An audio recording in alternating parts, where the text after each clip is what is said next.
Hona hemen, eroso eta komisiorik gabe aurrezteko beste modu erraz eta malgu bat. Aurrez klik du izena eta online kontu berria da. Pertsonalizatzeko aukera ematen du eta zuk nahi duzun bezala dei dezakezu. Klik ez klik jarraitu urrats hauek.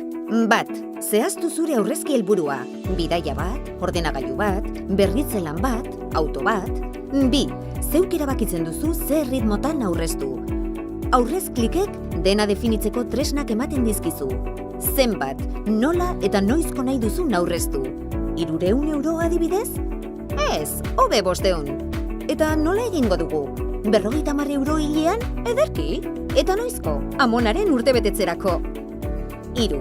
Kontsultatu bilakaeraren grafikoa. Begira zein ondo goazen.